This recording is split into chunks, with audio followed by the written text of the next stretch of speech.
Welcome to the Daily Plunge. We are in the book of Psalms, Psalm 53.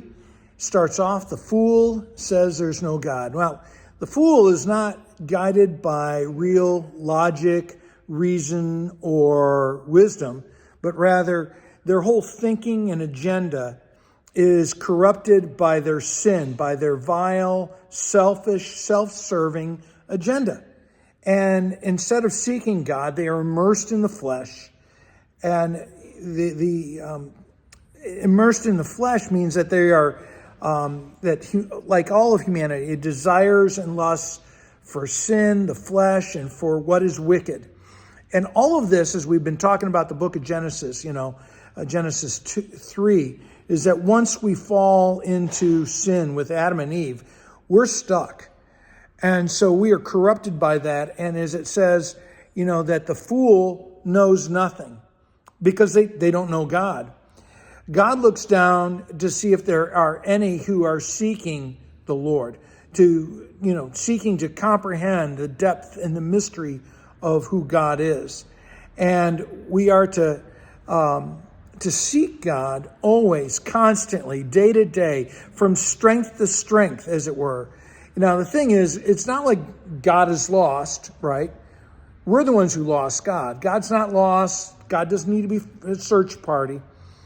And as it says, everyone, all people have turned away from God and are corrupted by sin. We're bound to sin. And as Paul puts it in a different way, no one is righteous. No one is got all their act together. No one is right before God or even with each other. And so instead, because of sin, people devour one another. And as Luther talks about how the saints they are embroiled in daily martyrdom because the world is seeking to devour them and really to sink them into sin.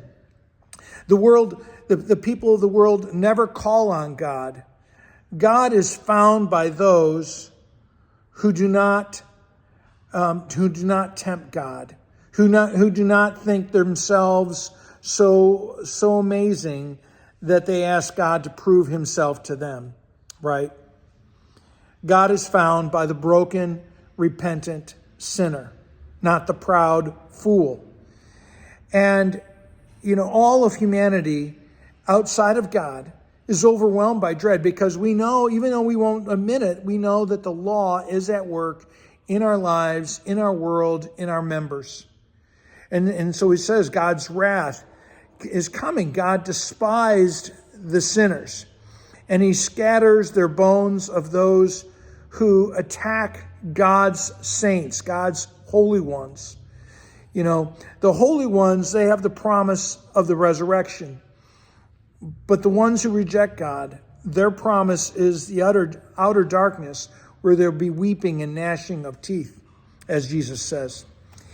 He goes on, the psalmist says that the saints have put those who reject God to shame by your faith. Even though the world laughs at the people of God, they put them to shame because ultimately it is the faith in the Lord that's going to be eternal, not the things of this world. And again, you're always seeking God day to day from strength to strength, even though the world thinks that people of faith are weak. And so, as it says at the end, let God's people rejoice and be glad because as we are made wise by the Holy Spirit to seek the Lord. Well, thanks, my friends, for listening to Daily Plunge. If you like this, please share it with others. I want to shout out to Zion Lutheran in Pittsburgh for letting me worship with them and enjoy this beautiful stained glass window. Have a blessed day.